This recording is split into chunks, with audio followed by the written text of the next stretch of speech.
Recording now. So good morning again. Welcome to our logistics career chat. Delighted to have Amey and Mace with us, two of our alliance partners, and they're going to share their transition and a day in the life of. But that's enough from me. So sit back and enjoy. I'm going to hand over to the Billforce Chair, Angela Forbes.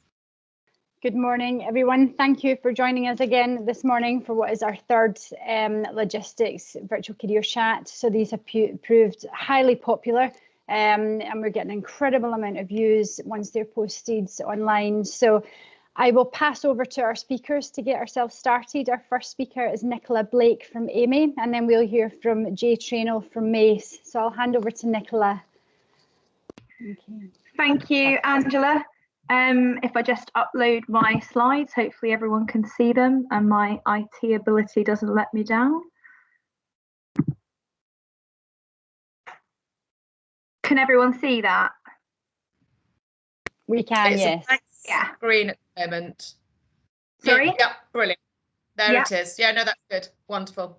Thanks, Nicola. Okay, so just a brief introduction into my own background. So I served initially with the Army Reserve, or the Territorial Army as it was known back then, for 7 years as a driver, and including mobilisation as a driver on Optelic to Iraq back in 2003.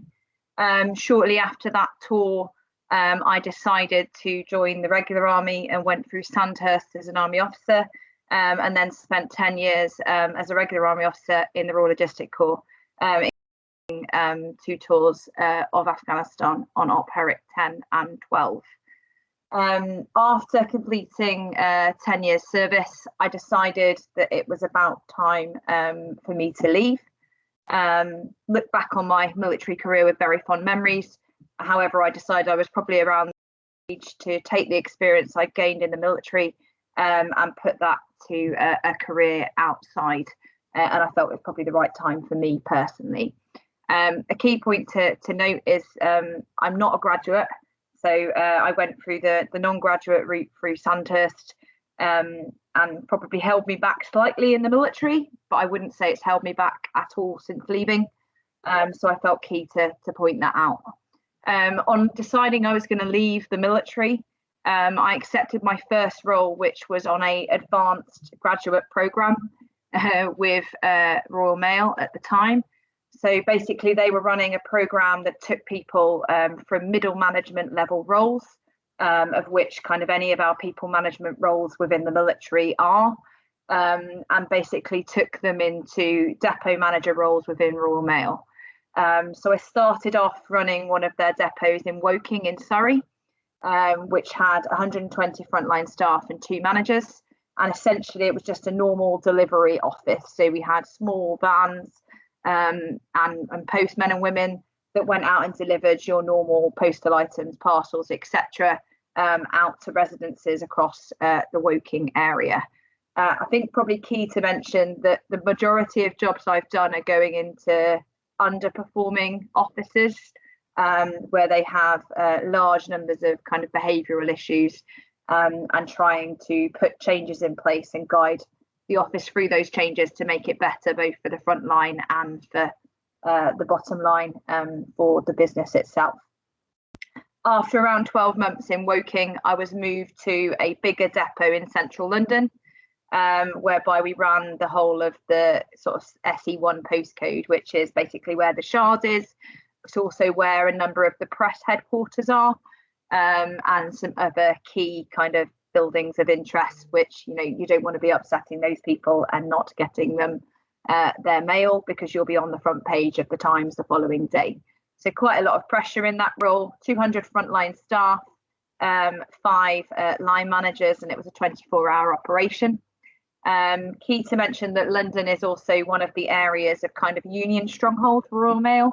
And Royal Mail is an extremely unionised environment, which was something I hadn't worked with in the military, obviously, but was actually a real good experience for me to start my career outside the military, because it gave me a real awareness of how unions work firsthand, but also how to kind of fine tune some of my HR skills and people management skills, because they had to be, you had to abide by all of the regulations, otherwise the union would be on your case. But therefore it sets you up for a good start in terms of your civilian career, because now that I've moved on to other roles, I'm kind of very familiar with each of the regulations and wouldn't do anything that would contravene those. So that was a good start for me. I then promoted from that role to become the area operations manager for London, where I had 27 delivery depots across southeast London, 42 managers and around 1,000 frontline staff. I stayed with Royal Mail for about 5 years in total. And at that point, I felt it was probably time for me to move on. I will admit that my first 6 months were tough. They really were. It wasn't quite the experience I was expecting coming out of the military. But I kind of led myself to believe going into that role that whatever happened, I needed to see it out for the first 12 months to really embed myself into a civilian career. And I'm glad I did, because I, after that first 6 months and the kind of wake up call, I did very well out of my time in Royal Mail, and it's led me on to bigger and better things. And I actually really enjoyed specifically the area operations manager role, but also the role in London was a big challenge for me personally, and something that I really enjoyed doing. After 5 years at Royal Mail, I moved on to Amey, where I currently am. I took over as an operations director for the Surrey contract. I'm promoted back in October last year to an account director role, where basically we run the waste and recycling contract across Surrey. It's a £110 million contract, so quite a big contract. Again, the contract was losing sort of 1.8 million a year when I arrived, and we've put a large number of changes in place, both through engagement with the front line and through making efficiencies in some of our logistical routes, in order to make savings against that 1.8 million and bring the contract back to actually cost neutral as it is at the moment, and then with a plan to move forward to actually make it profitable in the future. So that's a bit in terms of my background and where I've got to where I am now. This slide I put together as some of the key tips, I would say, on things that I've learned going through the resettlement process, and I would say were really key to thinking about as you're coming towards leaving the military or having left. So for me, I really thought I had the benefit of moving straight into Royal Mail after the army. I didn't have to go through a period of unemployment, which was good, but that's because I started this process early. And I had a clear plan of what exactly I wanted to do, not in terms of role, but a clear plan of how my resettlement journey was going to look. I knew exactly where I wanted to locate myself, but I wasn't kind of streamlining myself too narrowly in terms of what that role would look like for my first role. The thing I found quite surprising was that when I went along to the career transition partnership, as I did, and most people leaving the military do, a lot of people had left it till then to start to write their CV, and were about 3-4 weeks out from leaving the military, which for me was quite alarming, because there's not a lot of time during those few days that you're there, and really I would recommend that process is used to fine-tune your CV rather than to start writing it. Start writing your CV as early as possible, because it really is people's first perception of you. And the more people you can put that CV in front of, the better. So the more people you can get to look through it and offer advice on it, the more time you've got, then means that CV will be far more effective when you do actually start putting it out there into the wider audience to look at for jobs, etc. For me, the key was to maximise the use of enhanced learning credits and standard learning credits. So I have did quite a considerable number of qualifications.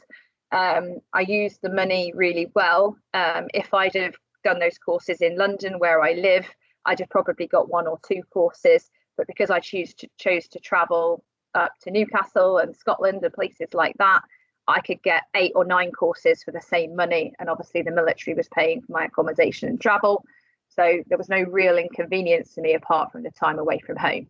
Now that may not be suitable for everyone, personal circumstances, but for me, it enabled me to get the maximum for my money.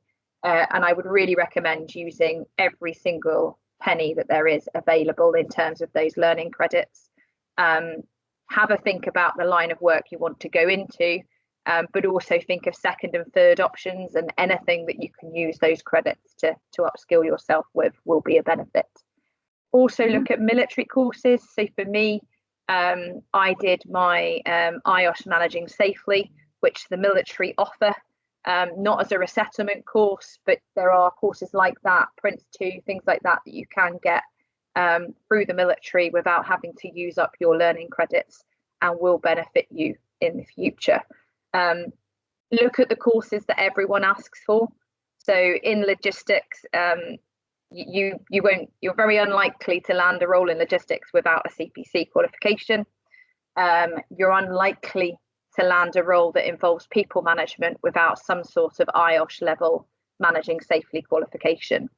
And then things like Prince 2 or Lean Six Sigma and things like that are things that pretty much every role will look for as being a bonus. It might not be key in line with your role, but any form of kind of operational management, change management, logistics management, which are all quite closely linked together, we'll look at those qualifications quite fondly. I'd also recommend looking through as many job adverts for the sort of line of work you're going into, and use those job adverts to form your CV.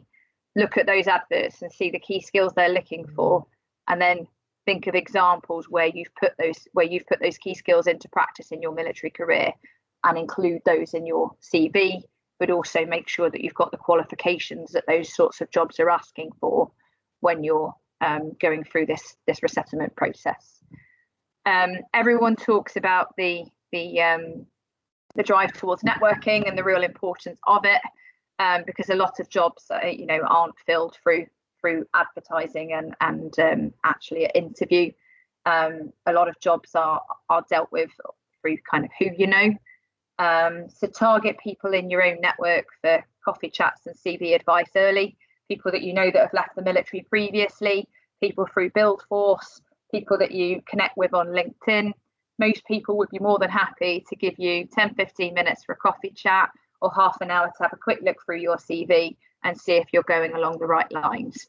I did that quite earlier on in my process and found out that I'd done a whole bunch of project management qualifications and was looking to go into logistics and operations, and I didn't really have a CPC or a Managing Safely, and people straight away pointed out to me that I wouldn't get through the initial CV sift. So really important that you make sure your qualifications are aligned with what you need to do the role, because a lot of CVs are sifted through a computer system before you even get to the interview process. Maximize any opportunities for work experience. I know a lot of the Build Force partners are more than happy to offer work experience. We've done a few more recently in our environment, so that you know what you're getting yourself in for, and know that is the type of work you really want to do, and it actually does appeal to your strengths. Practice for competency-based interviews, because you may never have done an interview prior to joining the military, and obviously we don't practice them in the military. So practice answers to some of those competency-based questions. You can download them online. There's a number of different variants of them, but they're all along a similar line. And you can look at the techniques and smart techniques on how to answer those questions. Use LinkedIn as a networking tool. Me, myself, I've never, so far, the 2 roles I've filled since leaving the military, I haven't ever had to apply through an interview process for. Both of those jobs have come through recruiters connecting with me on LinkedIn because of what I've put on my LinkedIn profile. So really key that you get that LinkedIn profile up to date and showing your most recent skills and qualifications, and that the write-up appeals to people, so that you will be selected on some of those filters that they go through when they're looking to fill key roles. And look at the organisations that are available to you. So obviously there's Build Force, but there's the Officers Association, the List. Some big companies, Barclays, places like that, offer programs for ex-military leavers, Amazon, places like that. There's a number of networking events, things like that. Get yourself onto as many of them as you've got time for, because again, it's opportunities to network. And if you do apply for roles and aren't successful, ask for feedback from those interviews so that you know where you're going wrong for the future. For me, I'd say it's key not to restrict yourself. So don't think I want to be the logistics manager in Amazon, because that may not happen. Work out what's important for you. So for me, I'd already bought a house and I wanted my role to be located within an area that was commutable from that house. So, you know, and I didn't really particularly want to be doing shift work or weekend working. So that rules out some jobs straight away. You may need to be flexible with things like salary in order to land the right job role in the right company, which will lead you on to a bigger salary in the future. Or you may need to be flexible within location if you want to deliver a larger salary. So work out which bits are important for you and which bits you are willing to be a bit more flexible on.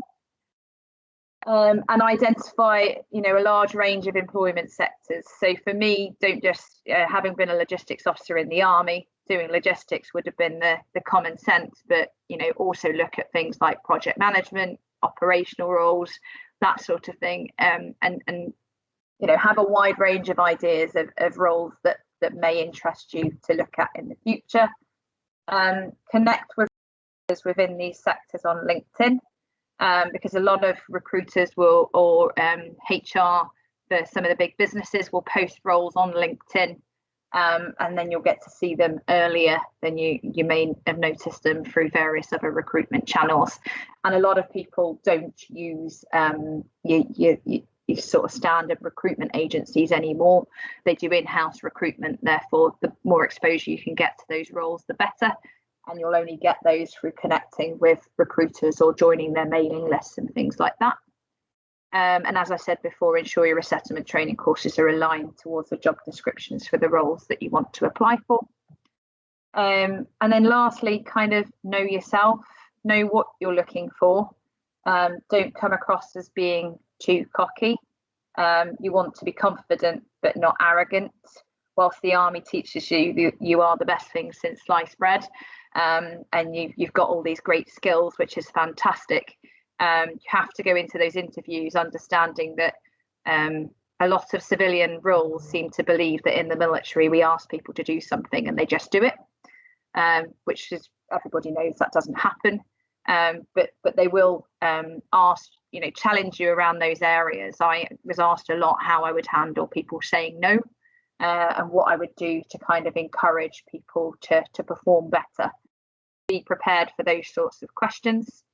Focus on the strengths the Army's given you. So things like team building, discipline, communication skills, problem solving, self-motivation, those sorts of things that everyone leaving the military has.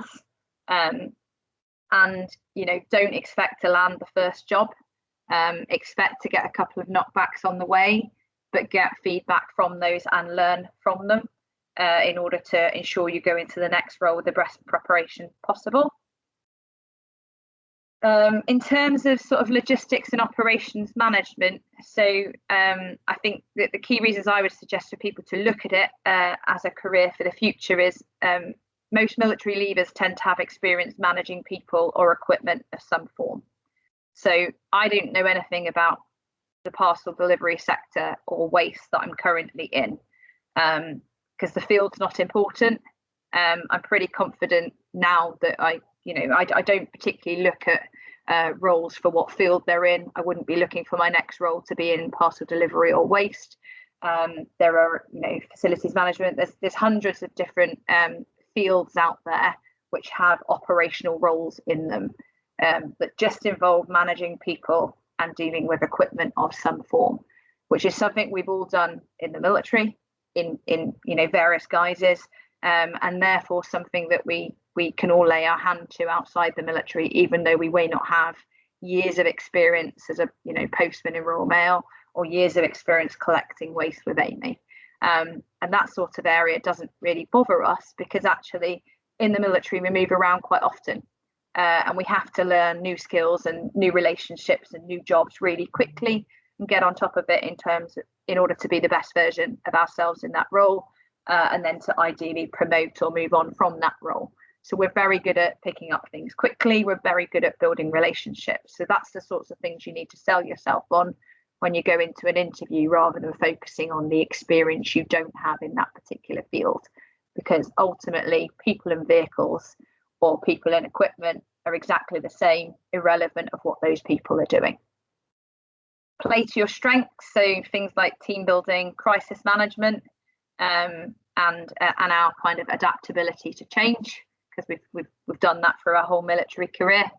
And I think the key thing that attracted me into more of an operational role was with our strength area, which a lot of people that haven't come from the military struggle with, is we are very comfortable with difficult decisions under pressure in a fast-paced, time-critical environment. Most service leavers nowadays have served in some sort of operational environment or some sort of long-term exercise environment, whereby you've had to make significant volumes of difficult decisions, where people's lives are on the line, and you need to resolve those problems without becoming flustered or stressed or worrying the people who are working for you. And that's a real key skill when you move into fast-paced operational roles outside the military, because a lot of people who haven't come from that environment are not familiar with it and therefore struggle. The last thing I would say is look for companies. So Royal Mail and Amey both have a real strong relationship with in terms of trying to recruit ex-military personnel. There are a number of other organisations out there that do the same thing. So Amey have signed the Armed Forces Covenant, and which is like the employer recognition scheme, and they recognise the skills and experience of service leavers. And they offer opportunities to mentor people who are transitioning through that process. And we offer work experience and work with Build Force to offer advice on CVs. And we support reservists that are within our organisation by allowing them the time off for their training activities, etc. And we have quite close links with some of the organisations out there that support some of our disabled veterans. So Amey as a company have some real strong links with the military and actively look to employ ex-military personnel. Royal Mail used to have a very similar scheme. I know Amazon do very similar, and there's hundreds of them out there. Those sorts of companies really do recognise the skills that we have on leaving the service, and therefore you wouldn't be disadvantaged on going into those interviews compared to a company that may not understand what you used to do. That's it from me for now. Hi there. Sorry, that was absolutely fantastic, Nicola. Thank you so much. Good advice. So could we pass over to Jay for his presentation, and we'll come back with questions, Nicola, at the end. Hi, Jay. Can you hear me okay? I can. Thanks very much, Angela. The word presentation fills me with dread. As you can see, I've got my notes, and the first one is unmute, so I'm ahead of the game already. Just a little bit about my background. I'm a former Royal Logistic Corps and Royal Corps Transport serviceman. I joined the Junior Leaders Regiment in 1980 as a boy soldier, so out of school in July, and joined the Army at 16 in September. A full career. A 22-year career took me to a position as the RSM of the Defence School of Transport at Leconfield. Several operational tours to Afghanistan, Iraq, Bosnia, Northern Ireland, and a sunny one in Cyprus. When I commissioned, I then served for a further 10 years. I left in 2014. Now, at the time that I left, I was going through quite a significant upheaval in my personal life. I was still cohabiting with my ex-wife. Everything was amicable, but I knew that when I left, I was moving overseas. So on the 28th of July, 2014, when I left the military, I handed my ID card in. I then went to Heathrow, got on a plane and flew to Singapore. Now, I had been for the last year of my service life, been in a relationship with my partner who'd already moved out to Singapore. Now, the background to it is, for all of the lead up to leaving, I was expecting to move to Dubai because she was working in Dubai. She had an illness. They operated, not made a particularly good job of it. She came back from Dubai and said, I don't want to go back to Dubai. She was offered a job in Singapore in sales, and she said, great. Now, for me, my plan from certain career paths in Dubai changed overnight. And she said, how do you feel about moving to Singapore instead of Dubai? And I said, well, I really don't mind. I didn't have a job lined up. I had an idea of what I wanted to do, but overnight I changed and said, yeah, okay, Singapore it is. Now, I arrived in Singapore on the 29th of July, 2014, which incidentally was my 50th birthday. Now, I arrived in a country that had a foreign employment quota, and they would only be able to employ a certain number of foreign nationals. So depending on the size of the company, for a medium-sized company, they would say anything up to 100 staff, you can have one foreign national in top tier of management, you can have 2 in supervisory roles, and you can have 3 at this level. So that was always going to be difficult. Now, my resettlement from the military, if I'm honest, I wasn't necessarily proactive in doing it because I knew I was going to be going overseas. And when I went to the first career transition partnership meeting, they said, what line of work are you looking for? And I said, I'm looking to work overseas in Dubai. Well, that very much narrows down your employment field. So they, not to say they're not a useful organisation, but they weren't a great deal of help for me because I was going overseas. So my resettlement was slightly different to other people's. So the thing that everybody tells you, and Nicola quite rightly says, plan early, don't wait till you're getting out to start looking at your CV. Get it out there, forward it out to people and say, look, you're in the industry I want to go to, what can I do? And the ideal thing is, as Nick has alluded to, is the military will pay for certain courses that benefit the military in the time that you have left before you leave. So I arrive on the 29th of July 2014 in Singapore. I have no job and I don't know what I'm going to do. But my partner says, look, I'm earning, we've got an apartment, just take some time out, have 2 or 3 months off, decide what you want to do, and then we'll take it from there. So with a lump sum from the military and a decent pension, which isn't taxed in Singapore, I'm thinking to myself, great, okay, let's have a look at this. Now, having been in the military for 34 years, lying around doesn't come easily. So every day I'm up, I'm out, I'm swimming, I'm running, I'm just getting to know Singapore. After about 4 or 5 weeks, I think, there's only so many lengths you can swim. So I then start actively looking for jobs. The tool that I used predominantly was LinkedIn because I'd maintained a pretty good LinkedIn profile. Now, obviously, that's available to you after. And you have a look at it, there's a lot on there. Now, that's not necessarily the best, but for me, it was just a record of some of the things and some of the qualifications and places. So for me, that was an easy win because rather than draft a CV specific to this job or that job, I could just, on LinkedIn jobs, you can apply using your LinkedIn profile. So I was able to send off for them. But one of the nuggets of information that I did glean from the Career Transition Partnership was, wherever possible, send a bespoke letter for that job specific. Don't send generic CVs off, hoping to appeal to a range of different employers. So it needs to be specific. Well, I don't mind telling you, in the next 3 months, 6 months in total, I must have sent somewhere in the region of about 170, 180 bespoke letters for job applications to Singapore.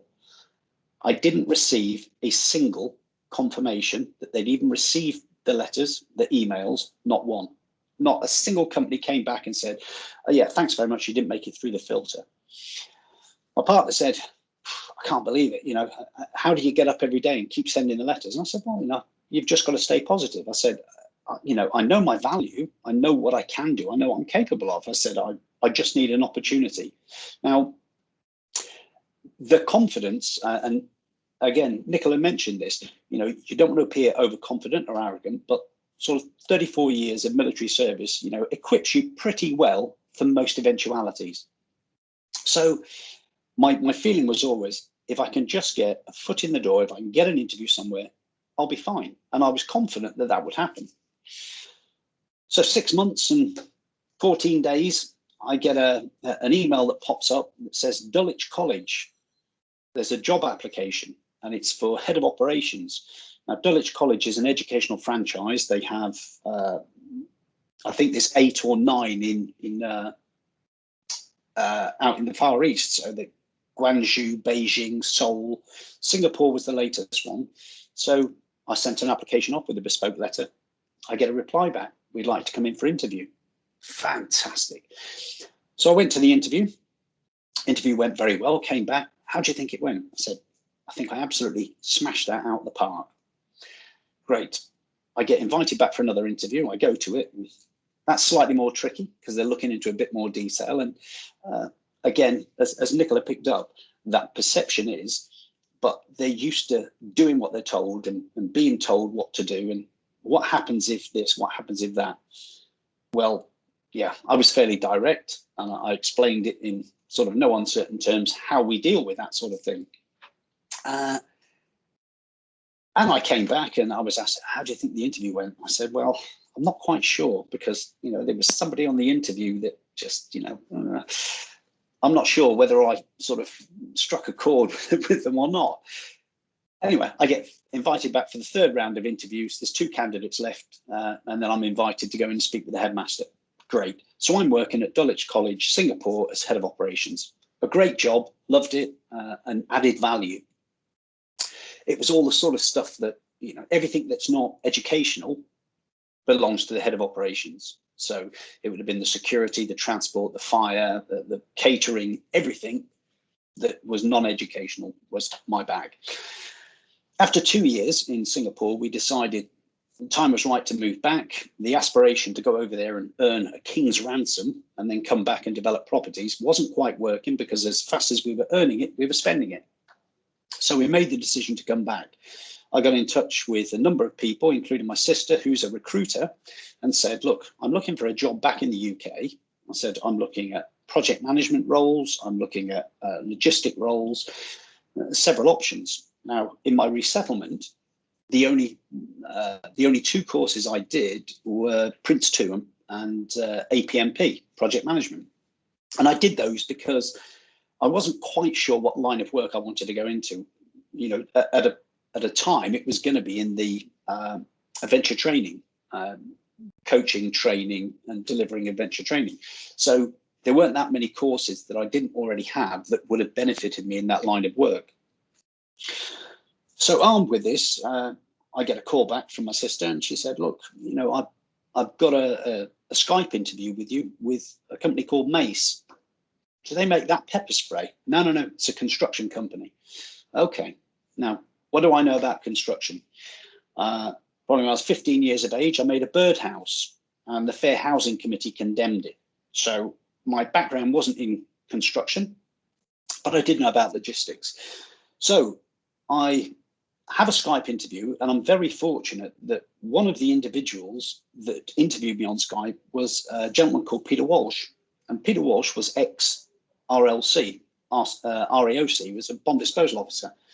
And we did all the preliminaries. They knew clearly more about me than I did about them. So I'm sat stripped to the waist, with a shirt and tie on up here in Singapore, absolutely sweltering.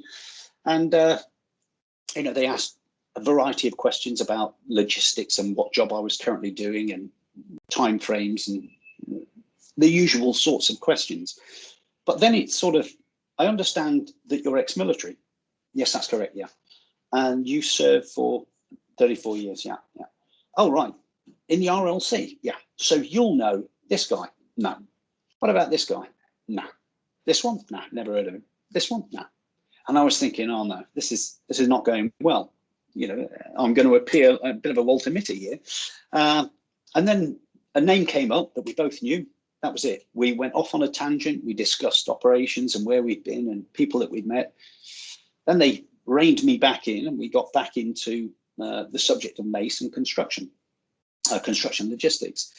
Well, at the end of the conversation, I asked a couple of questions, which it's always, it's a sensible move to show an interest and that you've got some background about Mace, what they do as a company. So I asked my questions, and when the interview finished, I thought, well, I hope that went reasonably well, but I wasn't entirely sure. 2 days later, I get an email, which is an in-principle proposal. Now, being naive and not knowing anything about the private sector, I phoned up my sister and said, look, what does an in-principle proposal mean? She said, well, it means they want you, but they need to make sure that all the terms and conditions that your contract will be based on are correct. Because once it's sort of gone to board level and they've accepted you, you can't swap and change and say, can I have this? And so I went through the detail of it with her, and she said, have you asked for this? Have you asked for that? You could do this, you could do that. And we sorted out exactly, what was the right package to ask for. I sent that back, and I was taken on. Now, my flight to Singapore was the day after finishing my service. When I flew back, I landed on a Sunday and started work with my jet lag on a Wednesday morning at Chelsea Barracks. Now, at the time, Chelsea Barracks was a high-end residential construction project in the former Chelsea Barracks, just off Chelsea Bridge Road. When I arrived there, the construction manager came over and said, look, we've been doing the logistics side, and that's not unusual for construction managers to actually be dealing with the logistics. But because of the size and the cost of the job, they said it needs to have a dedicated logistic manager. Now, when I arrived, it was a lot of it was a different language, and it took a little bit of time to come to terms with it. But throughout,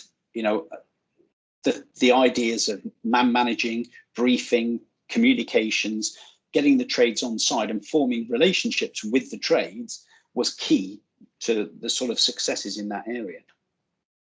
I was at Chelsea Barracks for just over a year, probably 15, 16 months, and Mace picked up the job of Battersea Power Station, which had formerly been run by Skanska.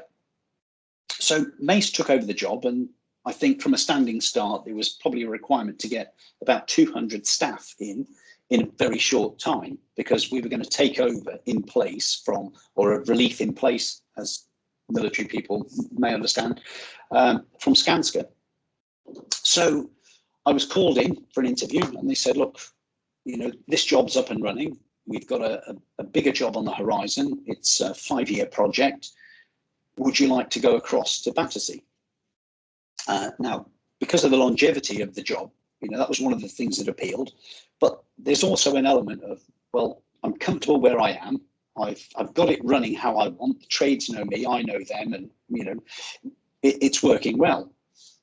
But service people, we like that challenge. So I said, no, okay, I'll go. And I said to the project director at the time, I said, if Mace need me to go there, I'll go there. And he said, well, no, don't get me wrong, you're not being forced out. If you don't want to go there, you won't go. And I said, no, but I understand if that's the requirement, if that's the bigger need, then I'll go. Now, that's something that service personnel will be all too familiar with. The needs of the service come first, and the needs of a family close second. So I went across to Battersea 3 years ago. I started at Battersea Power Station as a logistic manager. Now, my experience was then 16, 17 months of experience from Chelsea and my work as head of operations. What we then started to do, as soon as the people came in, they sort of looked and said, well, we don't quite know what everybody's doing, but for the moment, can you do this job? So I'd start doing one job and they say, right, okay, we need somebody to project manage the refurbishment, the welfare. We've got 3 blocks, 5 floors, and we need to move everybody from one floor to another, refurbish it and so on. So I got some exposure and time doing project management. I then did all the fire risk assessments, the fire plan, the security plan, contingency plans. So what are the risks? And they tend to like military people because they go, you see things fairly black and white, and when you put things, it's chapter and verse, and you sort of cross the T's and dot the I's. And that's something that they are aware of. as I developed through, my line manager, who's an operations director, said, "What card are you currently on?" Meaning the CSCS, the Construction Skills Safety Scheme. And he said, "What card are you on?" I said, "Well, because I didn't have a recognised qualification, when I came back from Singapore at Chelsea, I phoned up my former Army Education Centre, and I said, when I did my late entry officers course, there was a module you had to complete in order to get an MVQ. I think it was level 6 or 7 in management." And they said, yes, yeah, we remember that, no problem at all. I said, "Well, I would like to apply to do that, to get my MVQ level 6 or 7. And they said, "Okay, no problem. When did you leave the service?" 29th of July 2014. They said, "Oh, we're so sorry, but it's 2 years from your date you left." And I said, "Well, that's 2 years and 3 months." And they said, "Sorry, you're out of date. We can't do anything for you." So feeling a little bit let down by that, I sort of looked at what qualifications I needed and thought, okay, I need to get this done. But the pace of work meant there was very little time to do that. And at the time I was starting on site at 8 o'clock and working till 5:30. Then an hour and a half commute back to where I was living. Now, my boss at Battersea said, "What card are you on?" I said, "Well, I was on a yellow card, which is a visitor's card, and then I was on a labourer's card, which is unskilled labourer." And he said, "No, we've got to sort this out." Now, they brought a company in to provide MVQs for the construction managers. And he said, "Right, I'm going to put you in for a level 7 MVQ, because from what I've seen, I think you'll be able to manage that." Company came in, we submitted all the evidence, had interviews, recorded interviews. Within, I think, probably a month, I said, "MVQ level 7, there you go." In January last year, I was promoted to senior logistic manager. And now, with probably a year and a half to go, there's a team of 4 managing the Battersea Power Station project, the logistics side. It's a £1.9 billion project. It's iconic because it's one of the most recognisable landmarks in London, the like of which probably won't happen again for somewhere so iconic to be completely gutted, renovated, and only the sort of 4 walls and the 4 chimney stacks have remained in place. It's absolutely fantastic as a job, and I would recommend it to anybody. In terms of Mace and working for them as a company, absolutely outstanding. Now, in terms of a day in the life, I've just got some of the photographs here off the board, the logistic meeting room board. And this week, the current aims and objectives that we've got to try and achieve are the traffic management plans and RAMs, the risk assessment method statements for the traffic management and the traffic marshals, the installation of a new gate, the rules of engagement. There's a phrase you'll all be familiar with, the rules of engagement. What can the traffic marshal supervisors, what can they do when people try to push past them, don't show their passes and so on? We've got to have escalation for that. The whole thing is shrouded in a massive COVID-19 compliance. So access arrangements, the sweat paths for the hammerheads, which is where we turn vehicles around that can't come back out, loading bay arrangements, firefighting main, one of the areas that I look after, London Fire Brigade access, the muster point, which needs to be relocated because our hoarding line has moved, logistics and transport management plan, the storage plan, future proofing of all of our plans. We work on time slices. So we look at what we're going to have in terms of real estate, roads, in 2 months' time, in 3 months' time, in 4 months. So we know that as the project develops, we've still got the issues of how we get materials in, how we get waste out. The maintenance of boreholes, emergency services and access. That's just a snapshot of the sort of things, but in its purest form, this is construction logistics. We don't get involved in anything outside of that, but everything that isn't building is pretty much ours. So we deal with all the inductions into site, getting data feeds into areas of the building, because under social distancing, we've obviously got to maintain this 2 meter space. Everybody works in perspex bubbles. The client has spent a small fortune trying to make us compliant. What we have to do is educate a workforce, which is a transit workforce. So we have a number of Eastern Europeans, a good percentage of the workforce that, don't quite get the compliance thing. So it's constantly educating them. It's no different to being an RSM in a regiment. You're constantly trying to brief and educate people, but in a transit population, they're moving through, and as fast as you brief them, those drop off at the end, and the churn continues of new workers coming in. So that's a relentless task. We've got the winterization, where at the moment we're having to heat all the canteens. Some of the canteens have a 7-8 foot ceiling, and we sit 130 people at 4 meter intervals between the tables. It sounds a very simple thing to sort, to heat them up, but we can't use generators. We have to use electric. We don't have sufficient power supplies, but we can't bring an external generator in. So these are really good logistic problems to have, and that's why the job becomes so challenging. A couple of the things, the points that I'd made notes on that I wanted to get across to people leaving. There's a statistic, I'm not quite sure what it is, but it's a very high percentage of service leavers change jobs in their first 2 years. Now, Caroline, you may know what that statistic is, but it's basically because people leave the military, undersell themselves, go into a job and think, do you know what, I could do that. I could not only do that, but I could do his job as well, and his. Now, they stay there for a while and then realize this job is, in the nicest way possible, beneath their capabilities. They leave and then they start with another job. What I would say to you is, know your worth, know what your capabilities are, look at the job descriptions that you're applying for, and then apply it to stuff that you've done, but not done in sort of peacetime in central London, in Epping or Wapping, wherever it is you're working.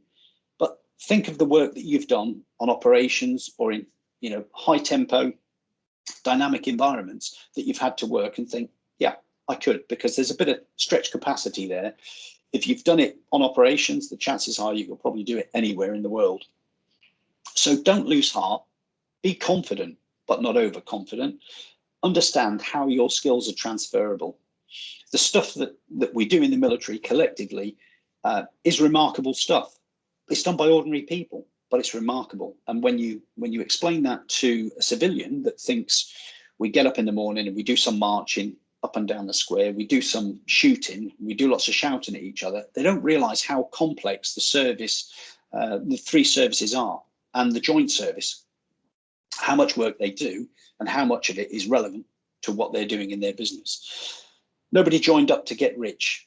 One of my favorite sayings, because we were sort of job focused, mission focused. So that's unusual to the private sector, because everybody in the private sector, or very few people in the private sector, go to work to do and accomplish a job of work. They want to get paid, they want to earn money, and they want to progress. People in the army want to progress, but it's secondary. It's doing the job first and doing the job well. That's really all I've got at the moment. What I would like to do is hand back to Caroline so that we've got time for the questions and answers. And it's open season, please. If you have any questions, please feel free.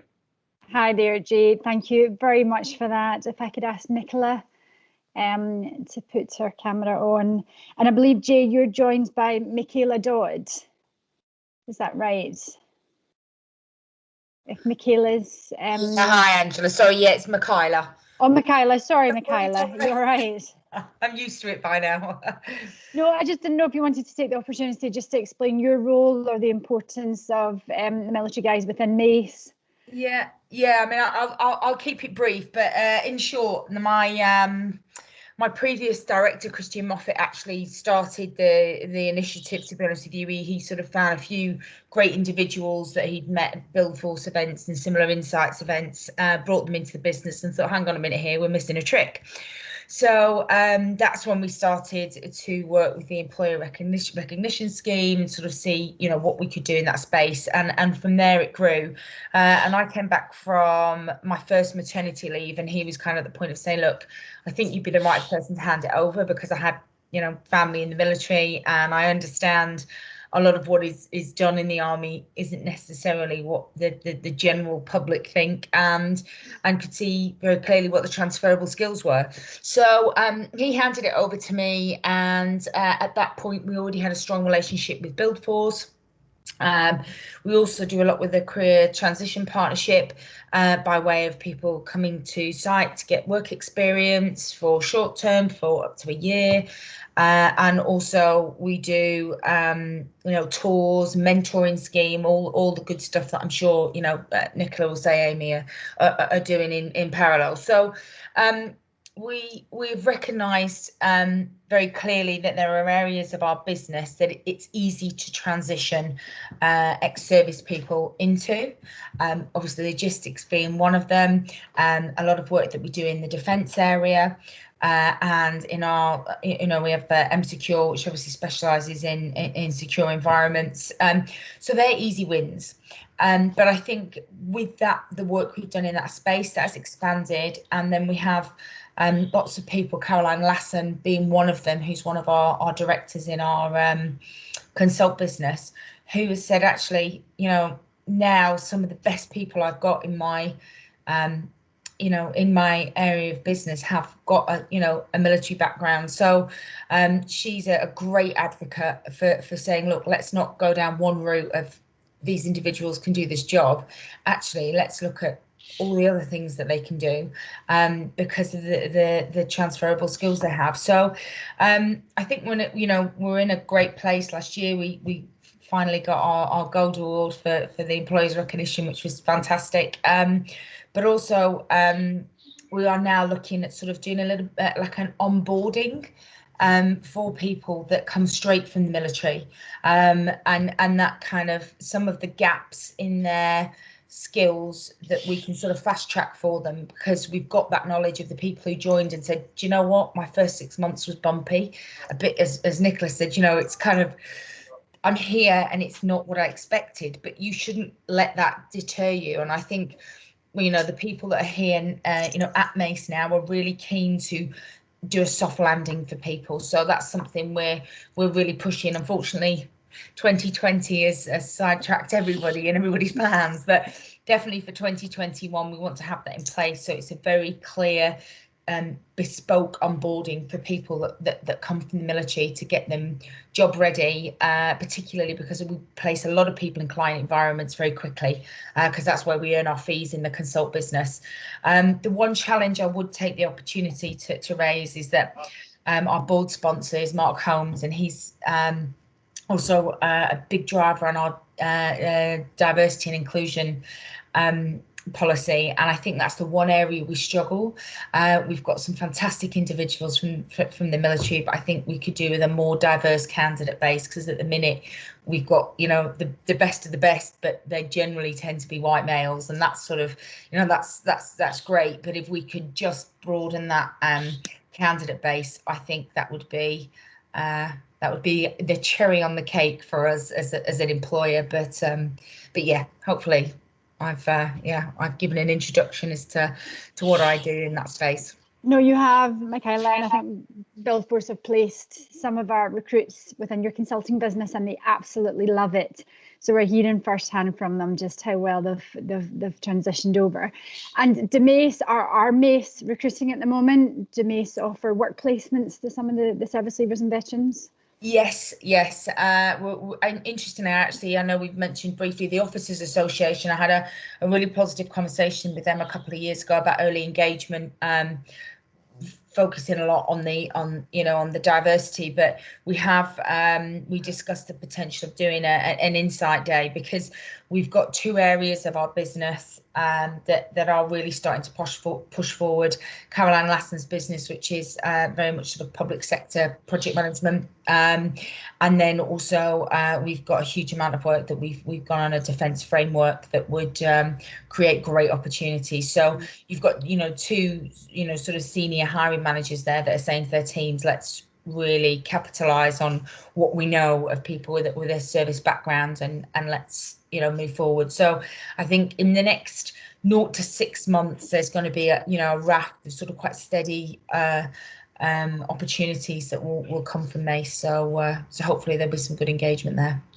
No, that's really, really good to hear. And again, on behalf of all our BAME recruits as well, I think the build force targets in the last 12 months we exceeded it. We achieved twice what our target was. So we're incredibly proud of our BAME community. It's just giving the opportunity and getting them in front of the client, and then the roles are coming for them. So it's good. And again, Nicola, just in terms of Amey, are Amey recruiting at the moment? Is there a military scheme for work placements? So there definitely is a military scheme for work placements. There are areas of the Amey contract that are recruiting, not necessarily all of them, but there are some of our contracts that are recruiting, yes. But work placements we can always offer. That's not a problem.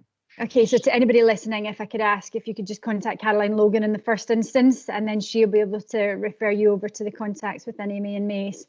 So if any of our listeners do have any questions, if they could just raise their hands, and then we'll bring them online and get them to ask their question direct. I will kick off, and again, I think everybody's referenced a point that Nicola had made, just regarding that first 6 months being quite difficult. So for our service leavers that are listening, Nicola, what does that 6 months look like so that they're not full of fear and trepidation for it? What does bumpiness look like, and how do you feel when you come out the other side of it? I think for me, the challengings were the things that Michaela talked about in terms of the gaps in my knowledge. So for me, going into Royal Mail, an extremely heavily unionised environment.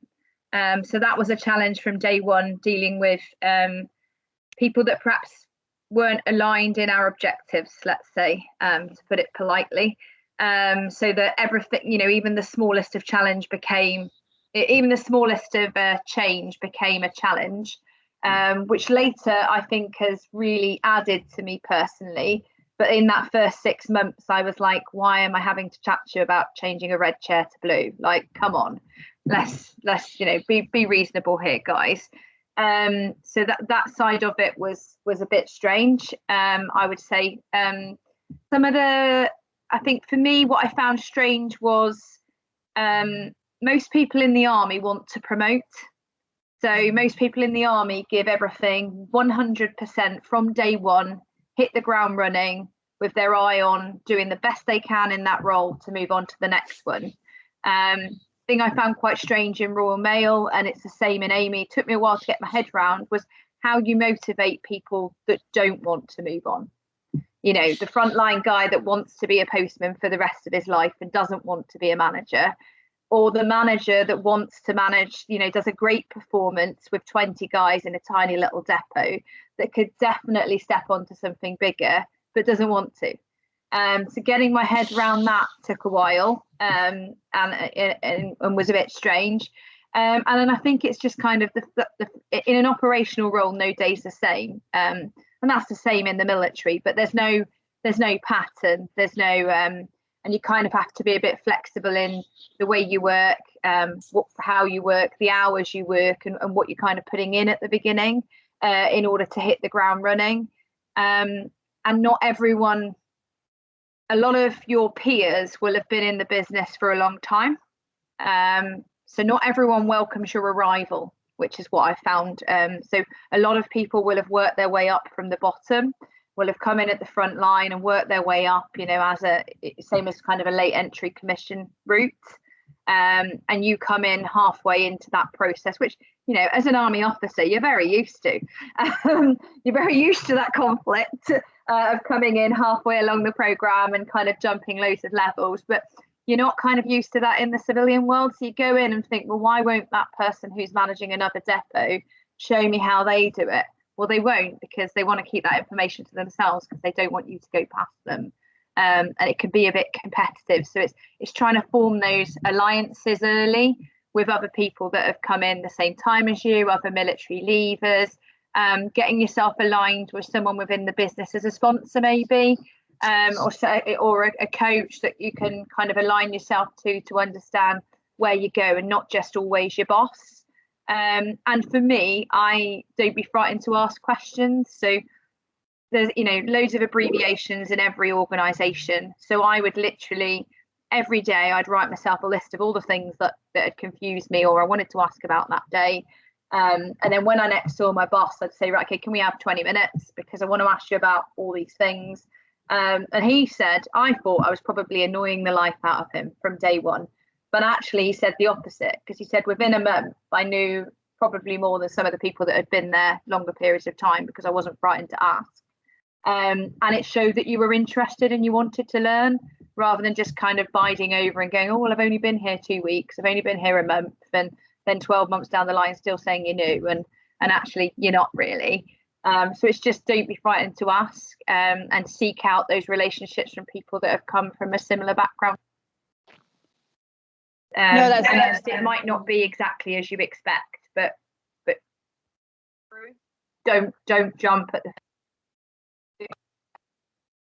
That is the key thing I will say, is lots of different career moves very early on, in sort of 3 months here, 4 months there, 6 months here, will not reflect well. And once you've landed that first role, a little bit like Jay said, you just need that first role. You'll then thrive from there. But you just need the evidence that you can do it in Civvy Street, which is people's initial concern. So you really need to try and see it out, even if it's not perhaps what you were looking for. Okay, no, very, very good points. And to Nicola and Jay, for Mace, who are very military friendly, what community or support is given in the first 6 months, just for that soft landing for the candidates? Do you want to pick that up, Nicola, or do you want me to? No, I can. That's fine. Yeah. Well, within Mace, we do have a sort of quite a strong network. So what will tend to happen is somebody will get a mentor, and we're actually very successful in bringing in referrals as well. So the main routes for our for people joining Mace is often via Caroline or via our own internal referral scheme. So they often join, they've already got a buddy, if you will, because somebody's put them forward. So but we have a big Yammer group for the Mace network, that there's constant stream of conversation there. So I think we've sort of set up that there's a very approachable set of people there. You can get yourself, like I say, a sort of dedicated mentor. And I think we previously to COVID, you know, we've done a lot of social events as well to really get new joiners along, to kind of say, look, you know, a bit echoing what Nicola said, you just have to ask, you know, stick your hand up. There are often a lot of questions that somebody else had to ask when they arrived, you know, and one of the things when we talk about the bumpy start is the lack of detail, because everything's so fast, you know, and people just kind of give you a task to do, and there's no context around it. It's kind of just get on and do it. So I think we understand that now, and I think we do present sort of a very sort of open forum for people to be able to throw their hand in there and say, look, I need more detail than that. So but yeah, hopefully, like I say, 2021 we'll see a proper structured onboarding where we'll be able to say to people, look, this is what weeks 1 to 4 look like. And then, you know, by the end of, you know, month 3, you're gonna have had this kind of engagement within a different project or different sector. So it will be, if you will, like a graduate program, but very quick and for a much more mature audience. So yeah, that's hopefully where we're going. And I think that the important theme there is Mace are willing for them to do well. They're incredibly supported. They were the best candidate. So they're very much within a family when they arrive, so that there really is nothing to fear. Jay, yours a very, very insightful story of perseverance and stamina and positivity. And I think the comment that you made was I think your partner had said to you, and your response was, when you have been successful, you've just got to stay positive. Do you think that's an inherent character trait you have? Do you think it's something that you learned from your army days? If you could bottle it, what would it look like? What advice would you give? It's probably a bit of both, but you know, service personnel, you know, go where they're told and make the best of what they've got in every circumstance. And you know, when you think of all the luxuries that we have, you know, that we have power, we have running water, we have hot food, you start to strip that away, and then you see the character of the individual. And service personnel are used to, you know, there is no water, there is no food, there is no electricity, and when you look at the population of the UK now, you put in a few restrictions, COVID restrictions and social distancing, and oh yeah, the world's going to end. And you know, service personnel will go, no, that's not difficult. Having to wear full PPE, gas mask, respirator, noddy suit and everything when it's like 35, 40 degrees heat, that's difficult. So we're different characters, but we're adaptable. That's, you know, that's the best thing about it. We can adapt to the environment that we're in. Just picking up on your last point there, when I came to Mace fairly early on, I was invited to the Mace military community, which is run very successfully by Will Jarrett Kerr, and we were invited to a social. And they said, this is a social for the Mace military community, just to get together and meet everybody and see. And there was a large number of Royal Engineers, as you would imagine. There was a sprinkling of Royal Marines with the little black dresses. And yeah, there was a couple of Navy and an RAF. So it was a good cross section of people. And you start chatting to them and you find out the different strands and work areas they're in. Something that I didn't mention that is probably worth pointing out is one of the most useful qualifications that some service leaders have is their vetting.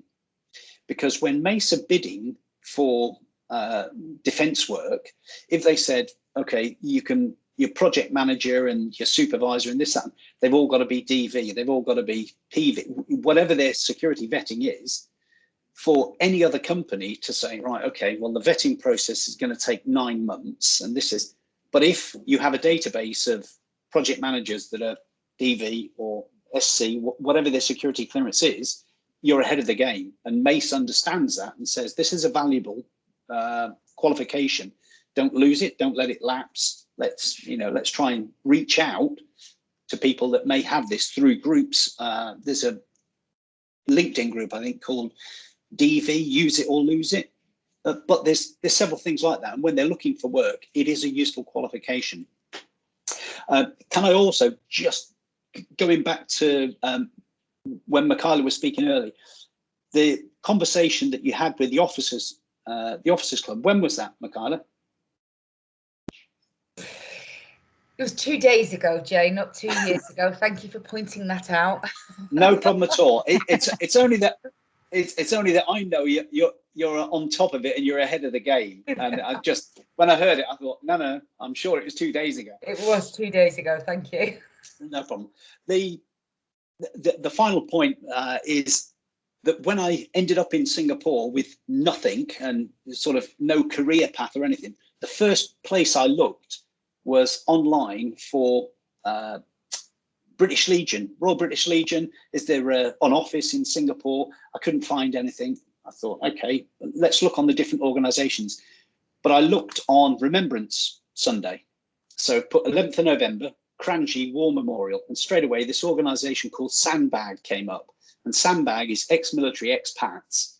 And straight away they brought me into the fold and said, you know, we meet at the High Commissioner's residence. You know, there's a bar at the back of the High Commission, and we meet there once a month. We pull up a sandbag, hence the name, and we set the world to rights. And that networking, that military networking, was such a great cushion for me whilst I was there initially, because straight away there's all the introductions that go with it, as well as the social, the camaraderie and the advice. But the military people, you know, once you've left the military, there is an ex-military community that is still there, and you're guaranteed you'll know somebody. So if your LinkedIn contacts are all your ex-military friends, once they branch out, if somebody said to me, who do you know that works for DHL? I'll say, I know a logistic manager that's, you know, fairly senior in DHL. Who do you know that's in this company? And you just look through, because when we leave, we all branch out into different jobs, and a military person will go, I know what he knows. I know how good that man is, and I know that he could do that job. And that's worth its weight in gold. Oh, absolutely is, absolutely is. And a question to both Nicola and Jane, it's coming from Richard Sawyer. So he's saying, Jay mentioned it's difficult to understand the construction industry lexicon, so terminology and vocabulary. What pre-work can you do to make it easier for yourselves coming into industry? For myself, there's a CSCS. There is a CSCS app that you can get on your phone. So if you're training to do construction management, the various levels, you can get this app, and it gives you all the questions, the health and safety, the construction questions. And once we've done our MVQ, we then have to get a CSCS black card. But there's an app that you can learn all the stuff that you need to do in order to have it, and that will tell you, that will signpost all the questions for you. But it's a good answer. Yeah, no, it's a good starter for 10 if you're certainly new to industry. Nicola, any advice that you would give on that? So your mute's on, Nicola. It's normally me, so don't worry about it. I do that every day. Try to get a work placement in that field and ask the guys that do it. So for me, every job I've gone into, when I don't understand something, I would go down and speak to the frontline guys that do the job day in, day out. You learn far more respect from them for doing that. And you'll get a far more honest and accurate appreciation of what the role or what the task is than you would do third hand from someone that's learnt it from a book. So trying to, exhaust those work experience opportunities and get out and actually see what the guys that earn the money and do the bread and butter of your business do is where you'll learn the most from, rather than any book for me. Yeah, no, good. And final question, I can see Michaela's typing away in the bottom, but a final question from Peter. Can you go over again the qualifications and logistics that you would recommend through resettlement ready for a logistics role? What would you both suggest? So for me, I would say I did Prince 2. I did APMP as well, but I think most organisations, whatever role you're going into, look for Prince 2 now and the qualities you learn from that. If you are going into a role that a more logistics, kind of transport logistics role, standard logistics role, you will need a CPC, the transport manager CPC, and please don't underestimate the qualification. Because I certainly did, and it woke me up, that was for sure. So allow the time to get yourself through that CPC. If you're going into an environment where you manage people, some form of safety qualification would be of benefit. Doesn't necessarily need to be to the lengths of NEBOSH. I mean, I did the 1 week IOSH managing safely, and that was more than suffice for me, and that's all I put my teams through now in the depots. If you have more to spend than that, then probably one of the Lean Six Sigma type qualifications wouldn't go amiss nowadays in terms of streamlining of operations, and becoming familiar with IT packages, because you can save you large amounts of time. If you are extremely proficient in Excel or PowerPoint, you'll do a job 10 times faster than you would do if you only have a basic operational knowledge. And I'm still learning, and I wish I probably put a bit more investment into that at the beginning. I came from a finance background prior to joining the military and thought that was enough. Nowhere near. I've got graduates that can run rings around me on Excel and PowerPoint and do stuff that will take me all day to produce, and they'll have it done in half an hour. So if you can get yourself on, and they're only 1 day courses, you'd be able to use your standard learning credits for it, no problems at all. And it will, whilst it won't be the prerequisite to get you through the door, it will save you a lot of time and make you a lot more efficient when you are in a role. So those would be the ones for me, I'd say. And Jay, any advice on training? No, I would agree completely with Nicola. It's the type of logistics is broad brush. In Singapore, every single person is a logistician. But they push a button somewhere on the conveyor belt and it goes to the next person. Sort of pure logistics on a construction site, which is the delivery, the transport, the CPC, but also the construction skills certificate scheme. That is a very good, because you can't get onto a site without a CSCS card. So you have to start that process at some point. And any background reading, any knowledge of it, but as you said, from work placement, that's fine, but you need to be on site. And to get on site, you need a CSCS card. Okay, listen, thank you everyone for this morning.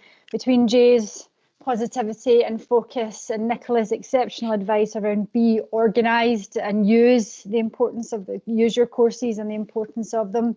When you do arrive in industry, hopefully it's into Michaela's warm grasp and cuddle, so she's going to keep you safe and keep you right if, using the Mace model. And it might even be an opportunity, Caroline, just to reconfirm the mentoring scheme that BuildForce has and the importance and the benefit of it for our candidates listening. Yeah, so I mean, recently a prime example of a great mentoring within Mace. It was a mentor Mace, and one of our candidates who had applied for a job with Mace but had been rejected, but the mentor put him right in front of the hiring manager, and that relationship was established, and that mentoring meant that he got offered the job. So, you know, mentors are a really good, not only just support, industry knowledge, a friend, you know, someone to go to, but they are a really good connection to the organisation as well. And we have some fantastic Mace mentors, as we do Amey, really fantastic mentors. And again, a story this week with Amey. I mean, this is the quickest turnaround, helping a lady, connected her to Amey HR. She connected my candidate to a hiring manager at Catterick. He arranged to meet my candidate the next day for coffee and offered her the job on the spot. So, you know, they're fantastic success stories. Doesn't always happen that way, but we can definitely support you. And we've got two fantastic key employers here today. So I'd just like to wrap up by saying, I have to say this has been one of my favourites today. I was gripped listening to Jay's story. It was like a Desert Island Disc episode, you know. I wasn't quite sure where it was going to go. Let's just say we can have a chat offline, but I had other plans on where it was going.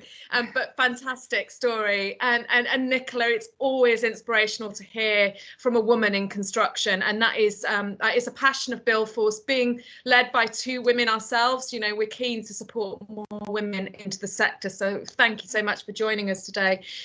So we have our next one coming up on the 12th of November. We have Fit Out Specialist Thompson's Limited joining us, and also major infrastructure contractor ACOM. So that's on the 12th, but I will push out more. So thank you so much for joining us today. It is recorded. We're going to push it out, and anyone on the call that isn't connected with Michaela, thank you so much for joining us as well. It was funny because we had a discussion, was it Michaela or Michaela, before Angela joined us. So when she got your name wrong, that was just class. So thank you so much, everyone. So anyone on the call that isn't registered with BuildForce, please do get in touch. We're here to support you, whether it's just some advice, just a call, or the whole programme. We're here to support you. So thank you very much all, and to those listening to the recording, hope you enjoy it as much as I did. Thank you, everyone. Thank you. Bye. Bye.